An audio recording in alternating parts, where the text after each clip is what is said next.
Great. So today's guest has spent over 20 years transforming how the world's leading travel brands think about their guests, not just moving people from A to B, but genuinely reimagining, rethinking what the experience, in between should feel like. So, as CEO of Lounge by Yates Plus, she partners with premium airlines, airports, and lounge operators, basically to raise the bar on what would be really called sort of world class. And she's also on the steering committee for the Apex World Class Award. She's worked across 30 countries, spanning brands like Travelocity, Tiger Air, Plaza Premium Group. Please welcome Janis Tse. So, hi, Janis. Hi, Great to Richard. have you here. And thanks for making the time. You're in Hong Kong, I'm in England. Why don't you just say a few words about how you got to where you are?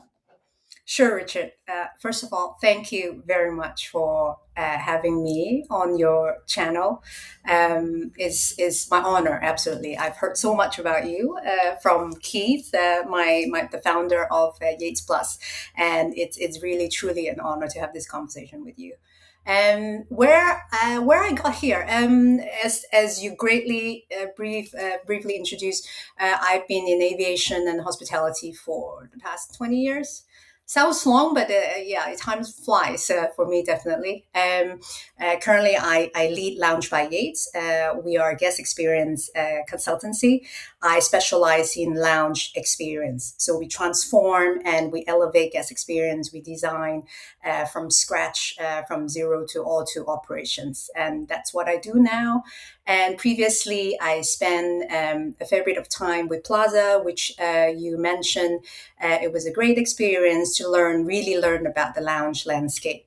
And before Plaza Premium, I was with a few airlines and online travel agency where I learned the commercial world and the business strategic direction of the whole aviation industry.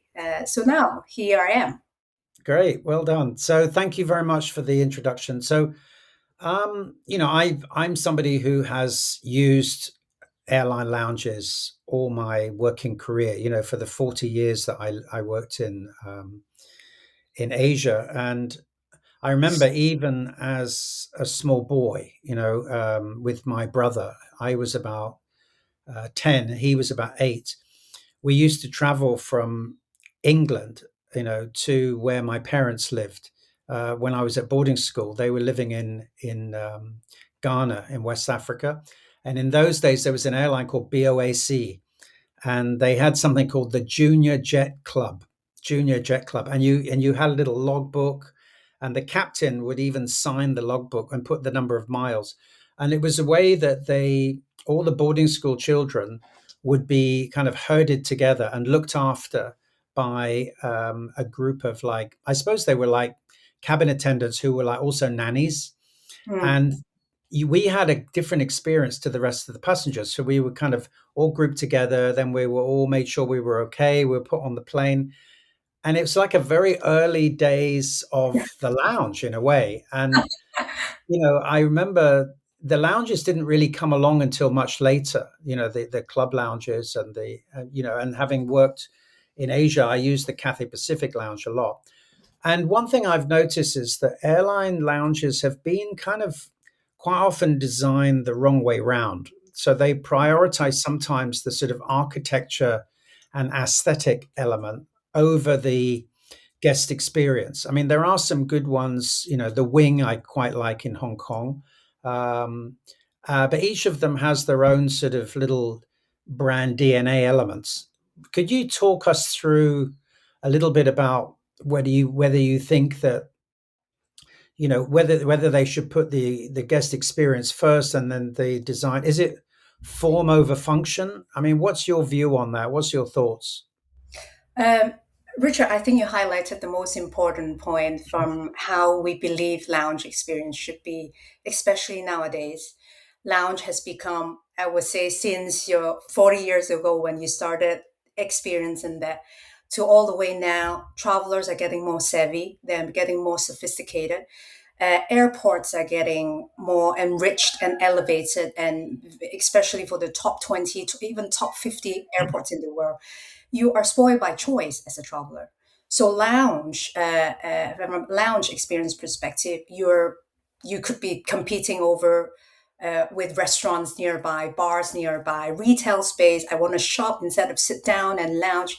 And there's so many options out there. And that's why it's even more important now. There has to be guest experience driven sort of design from a designing perspective. When you talk about airlines, I think obviously airline lounges was the first model for lounge. I mean, before now, you have common use lounges, you have independent lounges, you have airport lounges. Airline lounges started many, many years ago. And of course, back then, they were first, lounge was seen as a separate space from the in flight experience. Second is a lot of time, I'm sure a lot of airlines industry audience of yours would know the people from the airline industry or airline departments, the people who manage lounge are often from different functions or departments. There will be a project department that could probably procure an architect, interior designer to come in to design the interior. There will be operations, which often comes into the last of the puzzle. So the last of the process, from bidding to designing to, oh, at the end, operation, please come in, operate the lounge. And of course, in between, you will have the F&B team. Some airlines might have their catering unit. So you see a lot of silo planning in a typical traditional airline lounge design Yeah. process. And now along it's a long way now. This silo planning may not work anymore because a lounge should be guest experience driven. Meaning, I think uh, uh, Keith Yates, in the last episode where you had a great conversation with, he briefly mentioned about a lot of airlines come to us because they face this pain point because they often start the process with interior design. So obviously, interior design will come up with nice, very nice furnishing, walls, carpets. What's the furniture? I would call that hardware. They come up with the hardware. They may not be the expert in lounge. They might have done a lot of design in restaurants or a bit of hospitality space. But in terms of airport lounge, they may not be expert. Then when it comes to really running an airport lounge, what the traveler needs from a arriving to, obviously F&B is a crucial experience for travelers. When it comes to that, they haven't considered during the first interior design step. And a lot of time, airlines come to us facing this pain point. Say, what do we do? We have the space now. We need to elevate the experience. But when we go in and say, there's a lot of pain points to be addressed. So I would say, Richard, this is a great first question. Airlines do face a lot of issue with the lounge design Yeah. now. Hmm. And I mean, that's a very good answer. I think you nailed it there. And I know that from my dealings with Keith and yourself that Hmm.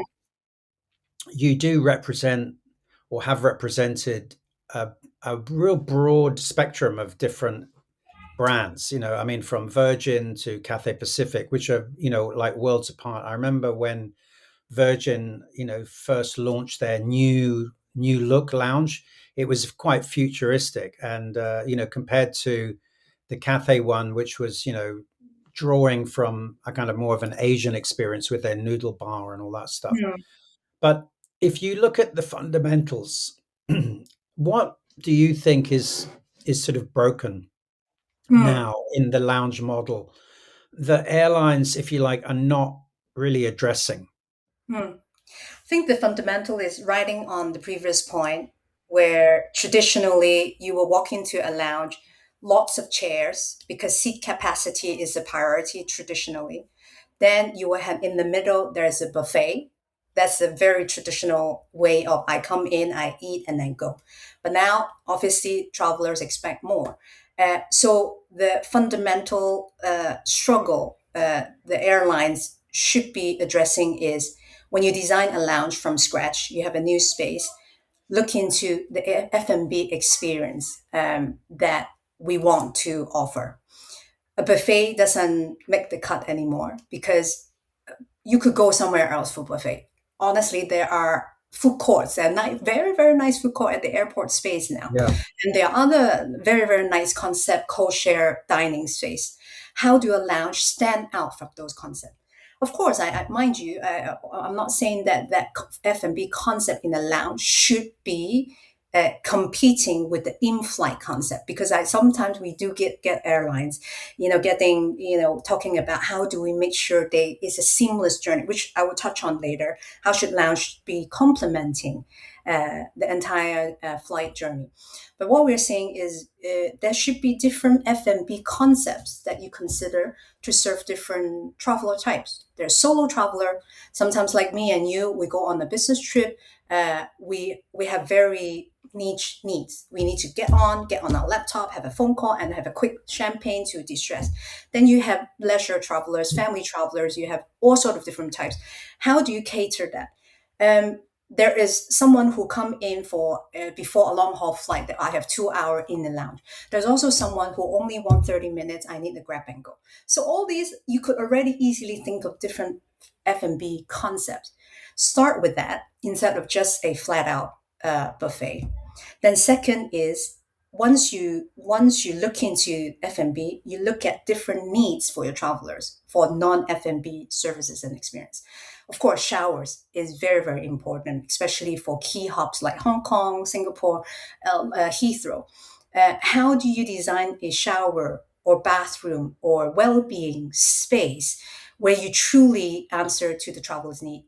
Um, all these has to be thought through first before you brief the interior Mm. designer. And I So, think again, yeah, so sorry. if you just to jump in there quickly, Sure. Janice, if if you had to prioritize, say, one element that really defines a great lounge, because if you look at a lot of these travel bloggers, and these so-called influencers who go around and then they film their journey, quite often they will go to the lounge and, like you say, the first thing they do is they head to the food buffet, right? They don't really look at the space. They're not really looking at the comfort. They're not filming a chair and saying, oh, this is a great design chair, or the lighting's nice, or okay, yeah, they'll mention about crowds or whether it's spacious enough. But often they will look for certain, how to say, certain food offers, whether there's lobster or whether there's caviar, or whether there's, or whether the food is just lots of stews and curries, and then they'll look at the booze, right? What brands of alcohol, or what alcohol, or whether there's champagne.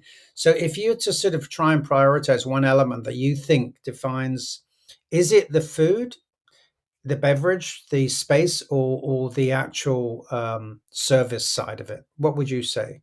I can't prioritize one, but I must say you have to start with the F&B concepts. Hmm. Once you have the F&B concepts, it impacts how the guest experience flows. Okay. And for instance, if you don't really have F&B concepts and then you just want to throw a buffet into a 2,000 square meter lounge right in the middle, then all the traffic will go there and the space around that buffet will be super crowded. Of course, Right. everyone want to go there, and then I have to take back to find a space. Yeah. That's not a nice experience. So Yeah. if you Yeah. ask me, Richard, I can't prioritize one, but Okay. it should start with F&B. Then F&B is very important. Then it's the personal space is very important too, because um, and a lot of airlines, and I'm sad to say that, but because this is business consideration too, a lot of airlines would want, I have a 2,000 square meter space. Can you fit in 500 seats in there? Of course, is from a business perspective, probably the CFO will be very happy. 500, and then let's have four turns, and then we will have a lot of numbers coming in. But you will let that guest experience with Right. great flow and personal space for Yeah. everyone. Not just when you're seated, and your seat is when you flow through. And once you have the F&B concept spread across, not just, let's say, not just buffet, you will have your beverage station everywhere. You will have different concept. Let's say there's a pizza. Let's say I think you mentioned Cathay Pacific is one of my top lounge experience too in the world, and I think I really, not because I'm from Hong Kong, but I do appreciate that is a very good experience. You could see they have different concept. They have a noodle bar, they have a pizza station, they have a coffee station, they have a barista, and they have, very importantly, a bar. So all separated out through the 3,000, 4,000 square meter, Yeah. so that you Yeah. spread out. So everyone, depending on their needs, they go sit wherever Right. they go. So these are all priority to me. Yeah. And then, of course, hospitality from the staff, which we can touch on later. So, in a way, I mean, during my Shangri-La days, I remember when I was in charge of like going around and renovating a lot of the hotels in Mm, Shang development. mm, We used a company in Japan called Super Potato, who were the very kind of first people who thought about doing these theater kitchen type designs. I think the very first one they did was actually in Singapore at the Hyatt. It was mm, called Mezzanine, mm, mm, where they had these nine theater kitchens, and then Shang kind of borrowed the idea from them. And then instead, but mezzanine was where you would pay independent, separately for. So there was basically a kitchen that was exposed, right? yeah. But it wasn't a buffet. And then later on, Shang did something where at the line buffet at the Shangri-La Singapore, they took that concept and made it into a massive buffet. So Mm, you mm. have this, the halal section and the Indian section and the dim sum section. I mean, do you see these lounges becoming more like that, like a sort of a big food court, if you like, but all run by an independent, not outsourcing it to individual operators, but is it more like the Different food concepts. is Yeah. the nucleus, if you like, and then everything else sort of works out from around there? Is that where you see it going? That food and I beverage is the have. key? I I'm not sure whether the lounge space is ready to have like different owner of the concept to come in to own that concept. That I'm not. Yeah. I don't think we're there yet because this in terms of space is much smaller than how you run a hotel. But I also don't know because in the airport, yeah, highly regulated. But from I think design experience perspective, we're definitely looking into that Yeah. because Okay. that's where I always see. Funny you mentioned that because I always think about. A lot of our design references we take from the top hotel experiences around the world. Recently, the Yates architects and the Yates design team went to Tokyo for a Oh, okay. research trip. And because that's where the best culinary design and then the hotel experience is really it's very inspiring. So the team, the culinary team and the lounge architects went over there for a research trip and and they visited a lot of great restaurants and hotels. So we often see hotels as obviously is the pioneer of hospitality, and that's where you come from. And I think that there's a lot of learnings and observations we could take from there. Mm, But back to your mezzanine, I lived in Singapore for 4 years. I remember I loved the mezzanine because mm, the Singaporean love this Sunday brunch gathering. I've been there quite a yeah. couple of times. So yes, absolutely. I think that is a great concept to be Yeah. offered at the airport. Yeah. Now, I think one of the challenges I had when we opened Hotel Icon in Hmm. Hong Kong was that the top floor was originally set up as on the original drawing as rooms. But we felt that in order to train students as well as to offer to the customers, we needed a kind of an executive lounge. Hmm. But um, I also remember from Shangri-La days, the lounge was often the most expensive piece of footprint in the hotel because it was on a high floor, had a great views and a space. But after breakfast and until the cocktail evening, it's empty. So it would just sit there like redundant space. So we asked Terence Conran and his team to create a space where during the daytime it could be used as a lounge for a Chinese restaurant, okay, which we call above Mm-mm. the door. Yes, And then yes. during the breakfast, before the restaurant opened, it would be the lounge, right? The Yes. club lounge. And then in the evening it would be for the cocktail. So and talking about this because he worked a lot in Japan. And I Mm, think you're right. In Japan, they don't have the luxury of space. So they're very geared to working with very tight space, and they've got to be very efficient with the space. And which is the same as your airport lounges. I think space is very good. You've got to have an intelligent designer who can really think outside the box. So the next question I had was that a lot of these lounges feel increasingly similar, where the brand is kind of expressed through the logo or the color scheme or whatever. So, should a lounge feel like a kind of an extension of the airline, or should it feel more like an independent, high-end hospitality space? What's your thoughts on that?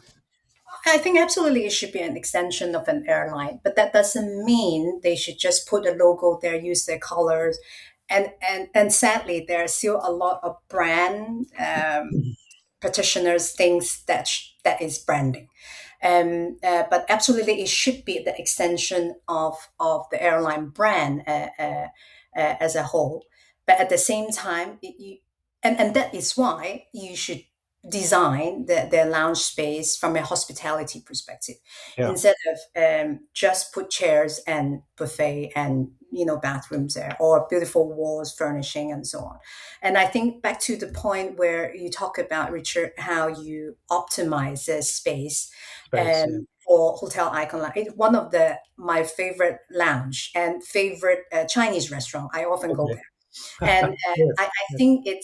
I think that's a great example for the airport lounge world now, how the I would say the modern lounge, not the old ones. That nowadays a lot of lounge owners or lounge operators would look at how to optimize the space better to fit different segmentation. Yes. Yes. The industry term, you really need to segment, especially when the space is getting limited, more limited and limited in the airport world.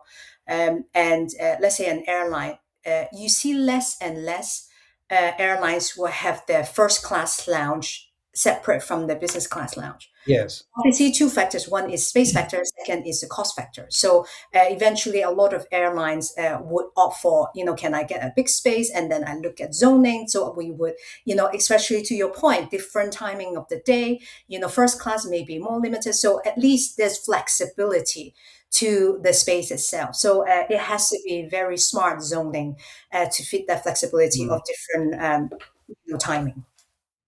Yeah, Yeah. and I think the other thing is, and it's something that when Keith and Bo were working on, was that I always had this concern about, if the club lounge, which is where your top VIP customers are paying, your high premium guests, often in hotels, some of the hotels I stayed in, the staff who are operating that lounge are just our food and beverage staff who may be casuals, or they're not necessarily know anything about the customers at all. So with that above and beyond club, we wanted it so that the guest relations staff were the ones handling the F&B side of it, because often with these lounges, like, okay, that's not our area because that's F&B or that's not rooms. And we found that the fact that the rooms guest relations staff had access to all the CRM information about these customers, and they saw them in the morning, they saw them in the evening for the duration of their stay. It gave us a lot better feedback on the guest happiness about the fact that they got to know these people. So I think that's the other thing, is that the staff in the lounges at the airport and the lounge, are they casual staff or are they actually airline staff? So where do you draw the line? And obviously, if they're airline staff, they're trained in a certain way. And with Keith Yates and your team, and Mm. you as the CEO of Lounge, of the Lounge division, do you advocate that the airline should have their own lounge team? And how do you go about setting up the training standards for that? Uh, Ownership of the team is a different, it's a different model how you staff, whether you contract or have an operator. I think that's, I think different airlines and different airports might require a different model. But from our perspective as a brand experience, guest experience, designer for airlines and lounges, we absolutely believe and stand by your team should represent your brand. And if it's Right. an airline brand, that means your in-flight, your ground, and your lounge team should represent the same brand. So Good. Okay. that's core. And I think throw back to Richard, your earlier question, what is the priority for a lounge experience? Beyond designing, before the designing stage, the hospitality of staff, the how do they engage, do they make each guest feel special, do they feel make me feel calm, do they make me feel I'm listened to, do they feel that personal touch? That's absolute crucial to a lounge experience, and which is sadly uh, you can rarely find it in today's lounge, and Okay. especially nowadays. I would say, if I started traveling 20 years ago and then I had this lounge experience, obviously 20 years ago, the food and beverage and, the setup was more bland and less, standard, basic standard. But the South probably were a bit nicer. I don't know, because the Mm. crowd was not that big. Yeah. Then they spend a lot more time genuinely engage with the guests Right. versus now, because we are facing a lot of crowd, we're facing more people coming in and to use the lounge, and we are a lot of airlines and brands are looking at technology a little bit too much, probably. Yeah. I mean, we should absolutely embrace that technology, but the staff hospitality, guest engagement, it's definitely something we should look into, and that Yeah. brings you the brand value, and that differentiate your brand from others. And I think the top 10 airlines worldwide now are really doing that now. I mean, I'm not saying that none of them are doing, but top 10 airlines, I think they are really looking at, and we work with quite a few of them too. They're Mm. really looking at how do you translate the hospitality throughout in-flight, ground, all the way to lounge. And I think that is something that is crucial. See, what's interesting for me is that you've got these access lounges where you can pay to use a lounge, like Plaza Premium or whatever, and then you've got your airline lounges. So one is a cost center, right, Mm, and one is actually meant to be a profit center. So there's this sort of complete opposite. So can lounges realistically evolve from being cost centers to profit centers without eroding the experience? Or and I think together with that, maybe you could think about answering how whether you know the fact that you can go to an airline, an airport and pay to use a lounge, does that dilute the promise of the airline? Or maybe, there are certain people who will only book a certain airline because they have a great lounge. mm, So the mm, fact that now you can pay to use a lounge, does that dilute what's your thoughts around that? mm, mm. First, to your first question, whether a lounge should evolve from just a cost center to profit center, absolutely. I think Mm. for airline, and it's not necessarily you need to sell the lounge access to non customer, like like the customer outside of your airline. I'm not saying that. I'm just saying that the lounge should be part of that, and then more and more important now that they are doing that, all the airlines doing that. The lounge should be an important item if you're in your strategic business planning among the C-suites. Right. Every year when you do budget, when you do P&L, when you do your year long, or even 3 year, 5 years, because a lot of time when you build a lounge, it takes 3 years, for return on investment. So do that. Lounge is an important component to your business strategy. Why I say that is because obviously immediate you would think, oh, it's expensive, there's a cost. But if you look at it, takes 3 years to pay back. And how do you pay back? Is you use lounge as a component, and a lot of top airlines are already doing that. Not just to loyalty is a big thing. I'm sure loyalty expert will have their own way to calculate, how can I make sure, Mr. Richard, you fly only airline, my airline, instead of the other airlines. I Mm, make sure the lounge will be a loyalty factor for you. That should be counted in. Second is there is also a lot of upselling revenue management factor in a lounge space. And a lot of airlines are already doing that. You're buying a full fare economy class ticket. Only full fare economy class ticket, I will offer you the option to buy the access. So that's already one way of, there are so many other ways to do that. So that is a revenue generator too. Then of course, a lot of big airlines are part of a very well established alliance. Um, Alliance, obviously, they exist for a good reason. They have been existing in many, many years because of consolidation, revenue, and all that. I think the airlines know the benefit to be an alliance, from an operation perspective and all sort. And you can offer that to your alliance, members or counter right. or co-share partner. All these are already is not just cost, is monetization opportunities. Yeah, So to your first question, yes, absolutely, and is already happening. I To your see. second question, should they offer pay access? For airlines, you have to be selective. Like what I said earlier, you should not offer to open to all. You still have now that comes to how do you really segment your different guests. You have your maybe once a year type of passenger, then you have your frequent traveler, then you have your really high value that only flies business class, and of course the most affluent. You need to make sure that you do something to really capture your most highest value passengers. How do you do that? Maybe you have one, uh, limit your pay access, and even you open access to all these tiers in one big lounge space.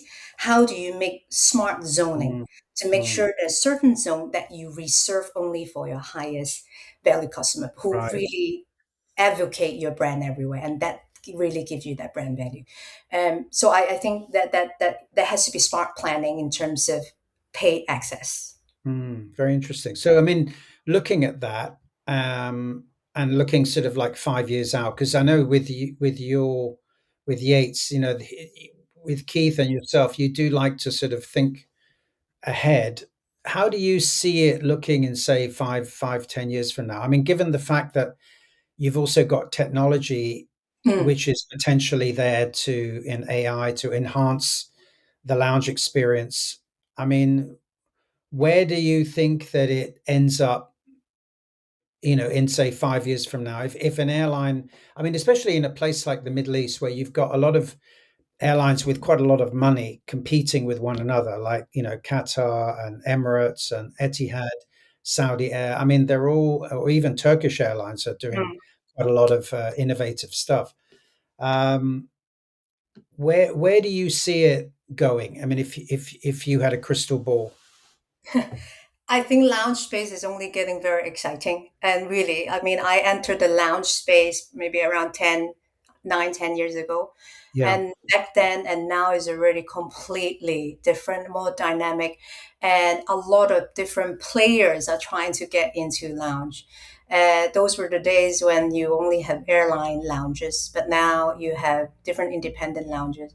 And I'm seeing a bigger trend is the airports also want to operate and own their own lounges yeah, because of the travelers demand that.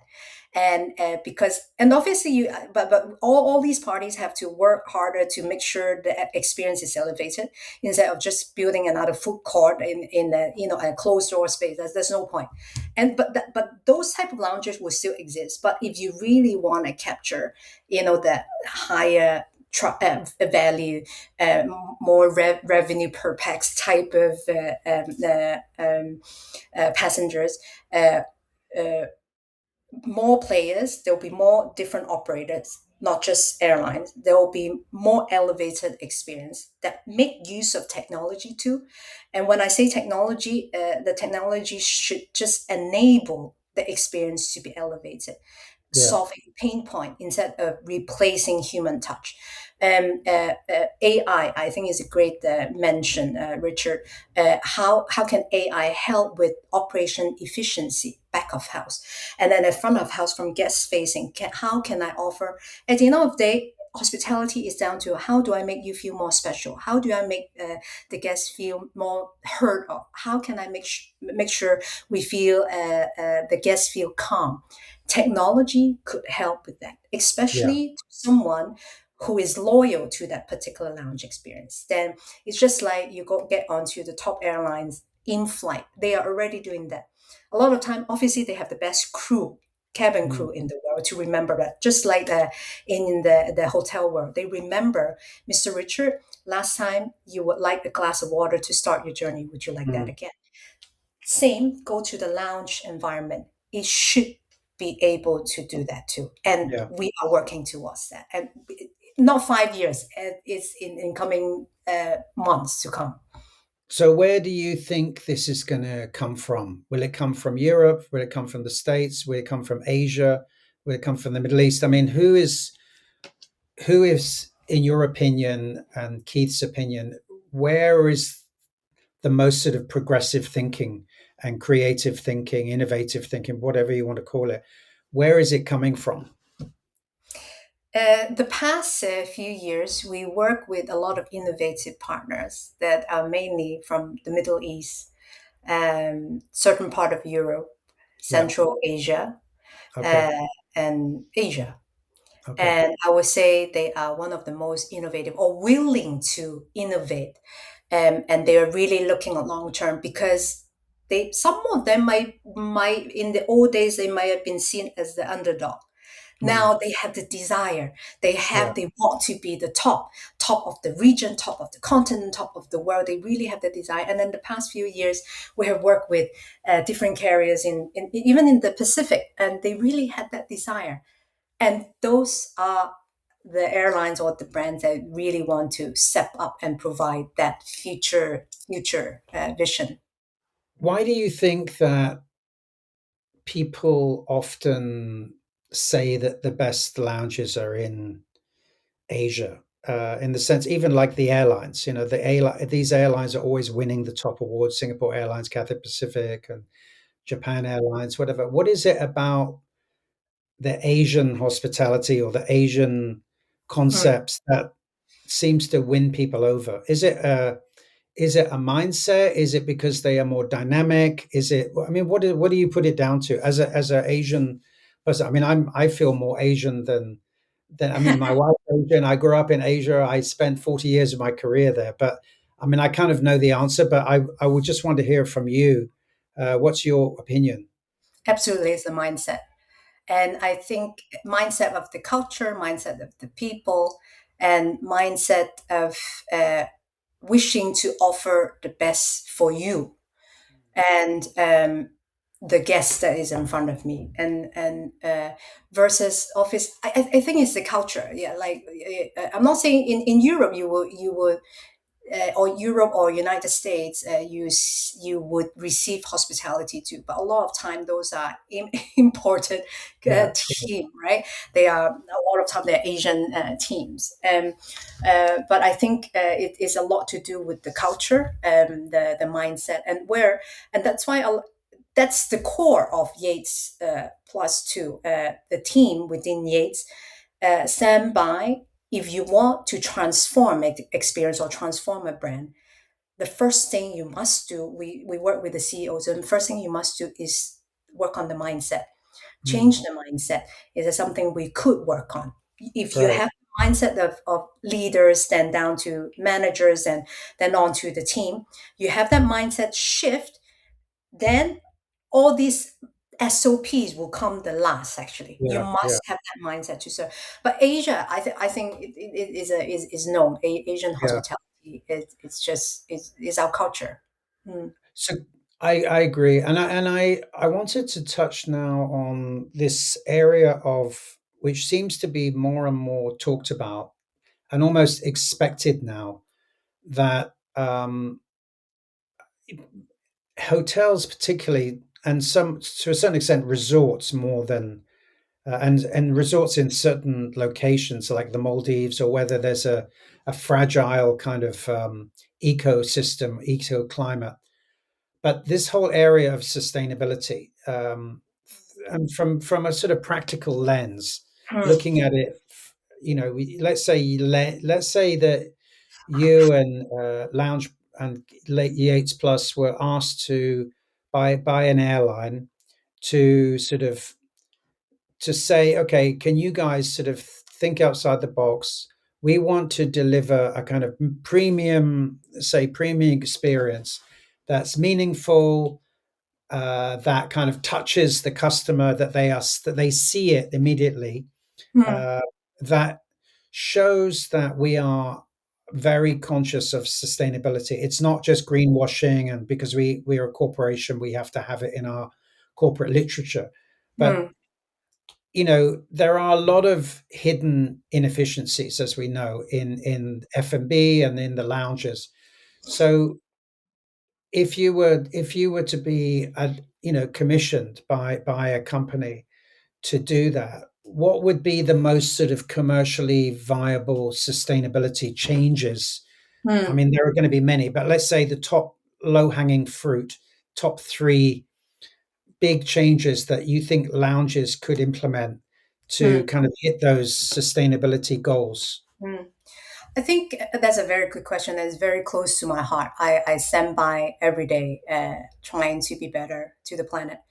I think three important. One is I think is quite basic. If you make sure your operation or what you're offering is plastic free and with a circular mindset, that's very basic to be honest. For instance, and not every lounge is doing that as yet. For instance, instead of giving bottled water, you install a water station. And I myself I stand by that. I don't buy plastic bottles. Wherever I fly, whether it's economy, premium economy, business class, whichever lounge I go, I have a Yeah. flask with me. And I always, use my own flask. That's very important. And limit the usage of there are still amazingly there's still a lot of lounges give disposable cutleries, and I don't know why it's still existing, but there are lounges like that. So that this one I think is basic that you could change immediately. And Mm, honestly, a circular mindset will help efficiency in terms of cost and the storage management and all that.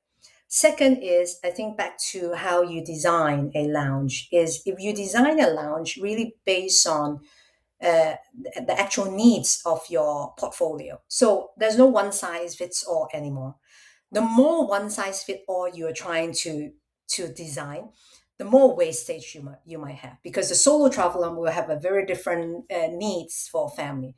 If you start with that, for instance, again back to F&B, forget about buffet because buffet we all know you waste. Yeah. wastage a lot of wastage because you just trays of food and lots of beverages, and then those food has an expiry date obviously, and every 3 hours you need to change because of temperature and so on and so forth.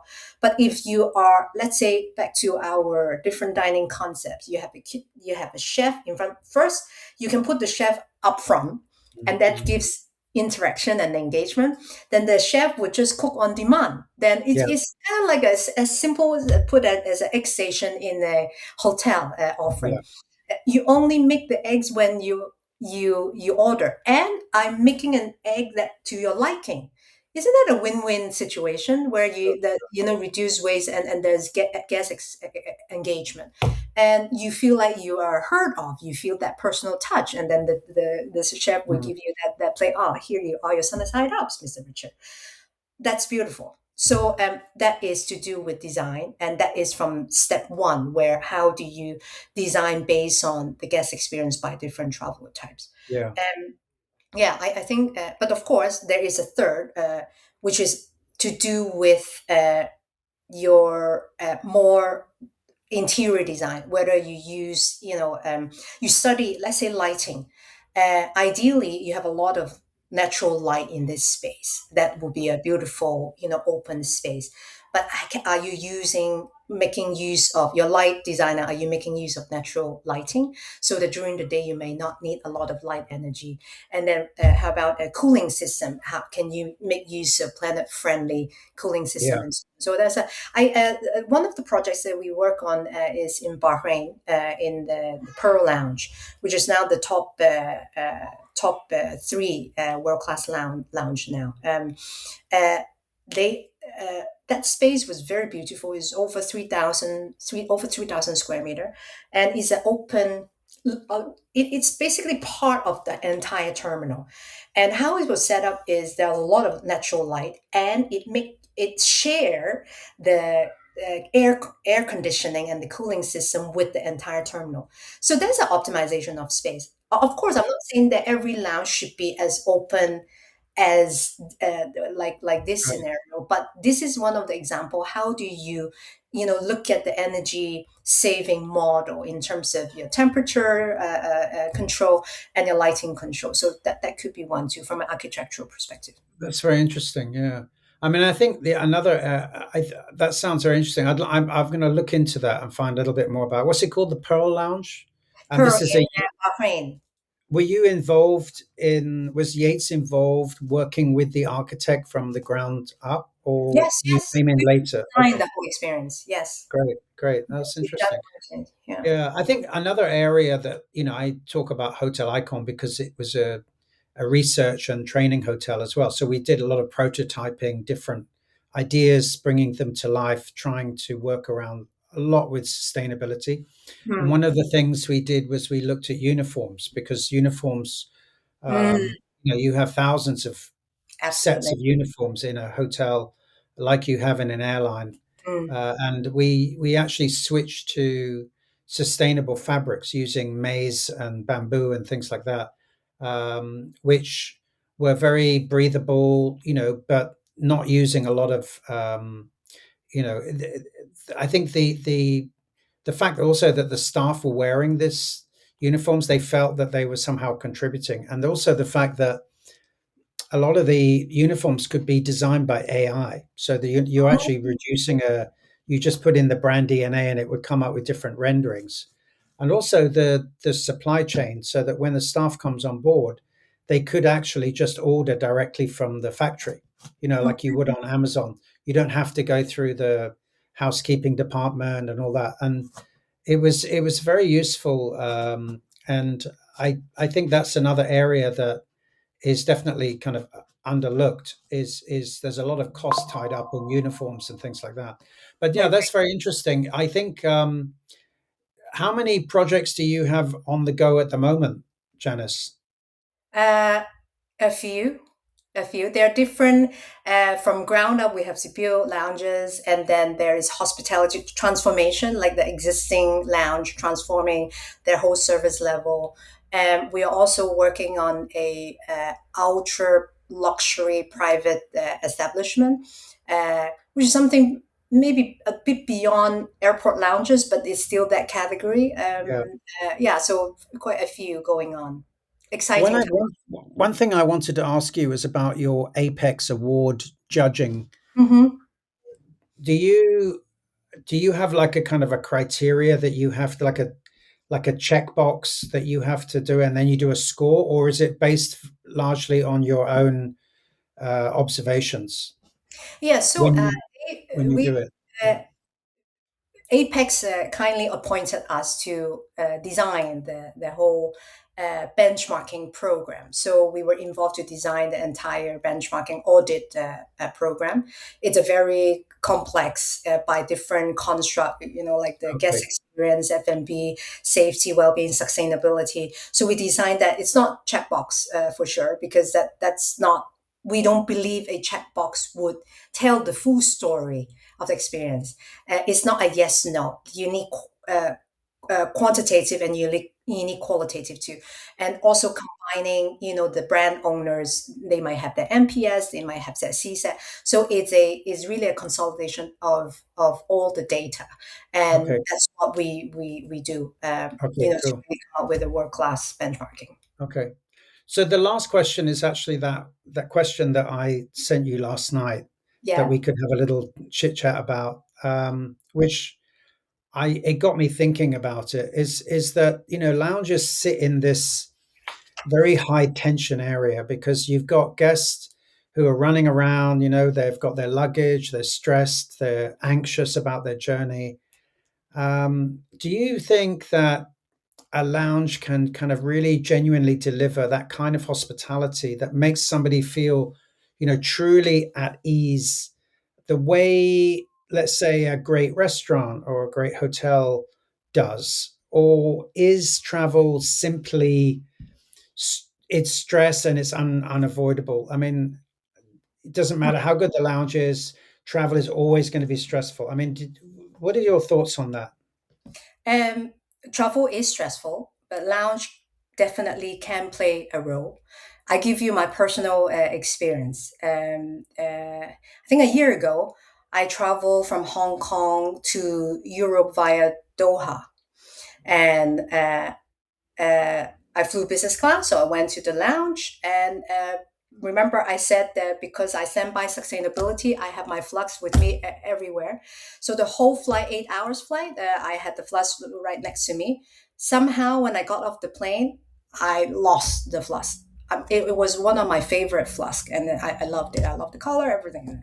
Then I got through immigration, and then when they checked my bags, I did not see that flask, and then at one point I thought I left it at the immigration at the the screen, the security screen. I went and asked them. They were quite rude. I don't know if you've been to Doha recently, not recently, but before that. Their Okay. team in the immigration were not very very nice, Right, not right, right. very friendly. So I got show off, and then I got more stressed. I lost my flask, and then the immigration was not nice, and so I went to the lounge. And then as soon as I said that, I got lucky. I think I was at the first class lounge. I think I think so. And then I sat down. I looked very sad, and then I told the staff there who seated nicely seated, "Would you like some breakfast?" And then I said, "I lost my flask. Are you able to help me?" Immediately, that person, okay, tell me what it is. What's your seat number, and then check all my details, and then Right. let me jot it down. I come back to you. At the end of the story, I did not find my flaws, but at least I felt comforted. I Yeah. felt listened to. I felt special. That is the differentiation of a good lounge Right, right, experience. And it did right. offer from this little stress that a little comfort. Yeah, I know what you mean. Yeah, Yeah. so I think that's a good story. I think it is unavoidable in a way because you've got so many layers that you have to go through before Yes. you even get to the departure area, right? Absolutely. And then you're kind of hunting around. And Yes. I think when you most notice it is like when you don't have it anymore. So Yes. like Yes. if you used to travel like I did, on business all the time, and then suddenly you're sort of retired and you can no longer afford it or somebody else isn't paying for it. Yeah. Yeah. Yeah. And then you're sitting down the back of the thing and then you're looking at all these other people Of queuing course. up to get, and then that's when you kind of miss it. But yeah, Yes. it's interesting. I think that if anybody watching this is interested in either having their lounge redesigned or redeveloped or talking about service, I Yes. know we used you to map out the whole customer journey at Hotel Icon. It made a tremendous difference, and it was something that is measurable because we could see it on the reviews that we got and the repeat business that we got. But can you tell the listeners or the viewers how they can get in touch with you or Keith? Oh, my name is Janis Tse. If you search LinkedIn, I'm easily searchable. Okay, Same as Keith, it's very very right. easy to search. Our company is called Lounge by Yates. You can email me, you can LinkedIn message me. Okay, Very yes. okay. I'll put a link in the description, and I'll put a link and email address on the at the end of the video. But thank you, Janice, so Richard, much. one more thing before we Yeah. close. Since we connected because of Keith and then because of Hotel Icon days, I had the privilege to because Hotel Icon is part of the School of Hospitality from PolyU, right? I had the Yes. privilege to guest lecture the hospitality. Oh, okay. I think it was an MBA students, and Yeah. I'm Yeah. going back. I've just been invited by them again to do it again this summer. That's great. So I really love that experience, and I love the fact that we are able, like me and you and Keith, we have been in the industry. Of course, you and Keith are much more experienced, but I think our goal to being able to pass on that little experience observation, like what this podcast do, is beautiful. No, I think that's a very good point. And I mean, I, I, I think you could even talk to Kay Chan, the dean, and offer to be on their steering committee because I think that people like yourself and Keith can give them input into what they should be teaching the students. And I think lounge management is a big area that is not really covered. You know, they Absolutely. talk about hospitality and tourism management, restaurants, Mhm, hotels, cruise mhm, ships, and mhm. even private clubs. But I think airline lounges is a whole ecosystem and definitely an opportunity. I mean, somebody like yourself who's sort of diverted their career Mm. into that is so have a chat with Kay Chan and ask him about volunteering your services for their steering committee. I That's a know great. when I was there, they often had people from even Sonia Cheng at one time from Rosewood. She Mm. he was on the steering committee. Alan Zeman, Yes. um, Harry Layla, the family that who owned the Holiday Inn. So often, quite a lot of high profile people that you can meet as well, and Mm. they give their help and also hire they also hire a few interns from the school. But yeah, you're right, giving back is important. Yes. I'm going to be moving back to Singapore next year, and I'm hoping that I can do something meaningful as well as share my experience when I get back to I Asia. look forward to meeting you in person. At Yeah, least it's absolutely, yeah. closer. Yeah, I mean, I'm surprised we didn't meet. I mean, I spent 22 years in Hong Kong, so I know, uh, I know. no I only I got to, yeah, our journey's just started, so it's yeah, okay. I'll be back. But anyway, Janice, thanks so much. And I really appreciate your time. And is this the first podcast you've done? Because you did really well. You've No, done a not the first. okay, I'm okay. quite I enjoy conversations like Yeah. this. No, you're an expert. You did a very good job. Thank you so Thank much. you, Richard. Anyway, Thank you. I'll end it here. And but any final words you want to say? Um, Lounge space is getting more and more exciting. Yeah, look into hospitality for lounge experiences. Look beyond the traditional. In 5 years' time, there will be a lot more lounges for all of us, different people, different travelers to enjoy. Great. Okay. Thanks a lot. Thanks, Janice. Thank